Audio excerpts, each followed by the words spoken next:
Hello, guys. Welcome back. This is your host Sameer and Mohit. Hello, Mohit. How are you, buddy? Hey guys, welcome back to the Training Adventures. I'm good, brother Samir. आप कैसे हो? मैं भी बढ़िया भाई। अच्छा भाई, तो ज्यादा अपन टाइम नहीं खींचते ना, लोगों को बोर नहीं करना बिल्कुल भी। ठीक है। तो क्लियर कट बात करेंगे। हम्म, तो काफी मैसेजेस आए हैं। तो लोगों की जो पर्सनल जो हम्म। सबसे जो नॉर्मल कॉमन क्वेश्चन मुझे लगा वो ये था कि हैवी वेट के साथ वर्कआउट करें या लो वेट के साथ वर्कआउट करें, भी किस कौन से तरीके से अगर वर्कआउट करें हम कि जिसमें ज्यादा फायदा होगा। कुछ लोग कह रहे हैं कि हैवी वर्कआउट के साथ शायद ज्यादा मसल्स बनते हैं, कुछ लोग कह रहे हैं कि अगर लो वर्कआउट के साथ करें तो स्टिल लोग कंफ्यूज हैं। तो थोड़ा सा इसके बारे में आप बताओ कि कौन सा ज्यादा बेनिफिशियल रहेगा। देखो, सबसे पहले मैं क्लियर करूंगा जो आपका हैवी वेट के साथ और लाइट वेट में डिफरेंस क्या है। जिन्होंने ट्रेनिंग करनी है, पावर ट्रेनिंग करनी है, स्ट्रेंथ ट्रेनिंग करनी है, उनके लिए हैवी वेट बना है। ठीक है। ओके। बट जिन्होंने हाइपरट्रॉफी और एंड्योरेंस करना है, उनके बना light weight। और हैवी वेट के रेपिटेशन की बात करेंगे, डायरेक्टली मैं रेपिटेशन कहूंगा। रीजन मीइंग इसका बहुत ज्यादा इंपॉर्टेंस है। अगर 6 से 10 रेपिटेशन कर रहे हो, वो हमारे एक हैवी लिफ्टिंग में आता है। और अगर आप ओके 12 से 15 कर रहे हो repetition, will in endurance and आपका जो हाइपरट्रॉफी है उसमें आता है। ओके सो अब क्या करना चाहिए? देखो, अगर आपने अपनी स्ट्रेंथ बढ़ानी है, मतलब strength in the sense running strength बढ़ानी है, that is what endurance is, तो आपको हाई रेपिटेशन करने पड़ेंगे। या फिर ओके आपको डेफिनेशन लाना है। अगर आपको मसल यू वांट के मसल में डेफिनेशन आए, डेफिनेशन इज लाइक कि अभी जैसे इसको मैं बोलूंगा, मेरी डेफिनेशन वो लेवल की नहीं है, बिकॉज मैं अभी एंड्योरेंस हाइपरट्रॉफी नहीं कर रहा, मैं अभी हाईवे ट्रेनिंग कर रहा हूँ। ओके अब हैवी में भी एक कंक्लूजन आता है, not like ego lifting that you can contract.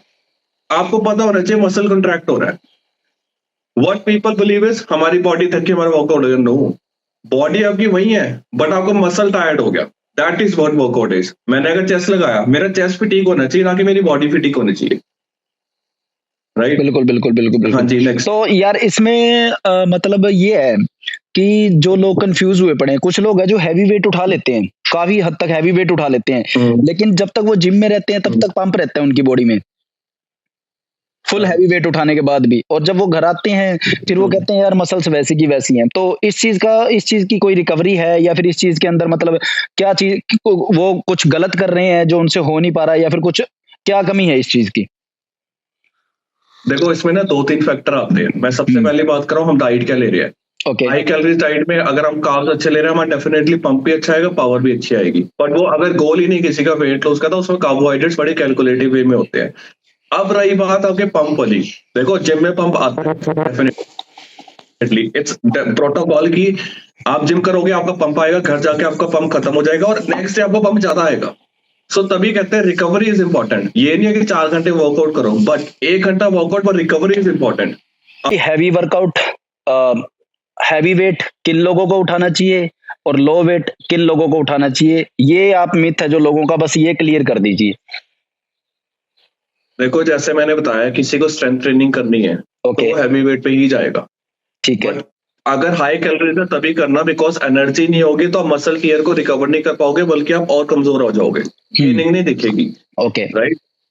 It depends on body to body, simple. But okay वो लोगों का मैं बोलना चाहूंगा जो बिगिनर है, स्पेशली बिगिनर की बात कर रहा हूँ, ठीक है, उनको एक मॉडरेट लेवल पे 15 रेपिटेशन वाला रखो। ये एंड्योरेंस में भी आता है और स्ट्रेंथ में भी आता है। 12-15 रेशियो रखो, जो कि बेसिक्स है। ठीक But है। the thing is muscle coordination, muscle mind coordination, and third thing is जो मैं बिलीव करता हूँ is negatives और slow लगाओ।